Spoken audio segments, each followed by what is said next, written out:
Welcome back to Long Box Diving, where we explore comics and story arcs pulled from the long box. And it is New Comic Book Day review, and we're going to review today Tales of Exandria,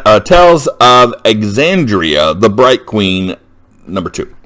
Again, this is, if you watch the first review of issue 1, this is Tales of Exandria. This is based on the Critical Role, the Critical Realm that Matthew Mercer and his team kind of put together over on Critical Role. They have a YouTube channel. They do a D&D thing. So they kind of covered, this is kind of a story of the Bright Queen, and I believe it occurs after the second campaign.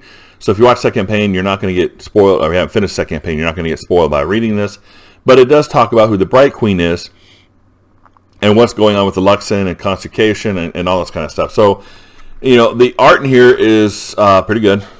We got some good panels there. I won't spoil if I can help it. Again, there is some of ride-on panels, but it's done in a way. Look at where it's just hands, right? You just see some hands. You just see small, and it's just small pieces, right? And it's kind of done in a way that kind of builds emotion. It builds the suspense of what's going on. And basically, the Bright Queen's mate was pulled into another realm, and she got the little gnome, goblin, who kind of caused this whole thing, kind of brought him in. So she went and he got the heart. What's it called? It's the heart of something. So there's a gate inside this mountain, and she was able to take the heart, and so it gives her the Stormlord's heart.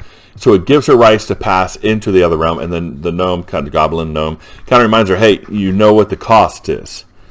So she's like, I get it. I'm going to save my mate. So she does. She grabs the Luxon. She grabs the mate, and the mate escapes with the Luxon, and not to spoil it, but yeah.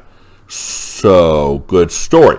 This is very interesting. If you follow Critical Role, this you kind of know a little backstories of what's going on here, but it's very interesting, and the art's well done, even though it's some of it's straight on panels, which I don't necessarily like, but it's done in a way that it actually builds suspense. It's just not the face of the person, right? Where I don't like face. You have a hand here, and you have gripping something and falling, and then you see the eyes, and then you see. So it's done in a way that builds suspense. It's really, really good, and I don't mind, straight on panels that do that help build the suspense of the story. I don't like these stupid panel 99999, a panel of 9. It's just straight on face. Stupid. Don't do that. And there is some good action in here, and there's a little bit of world building. In a sense, we're getting a little bit of the story. So we don't know. I don't know how long this is going to run. This may be a full series for, different arcs. They kind of do it in arcs, so that's kind of cool. So we'll see where this goes. Right now, it's really pretty good. The cover, I would give that honestly, it's drawn well, but there's not a lot going on here, and there's not a lot of suspense in the story. So I'm going to give that a 2.5.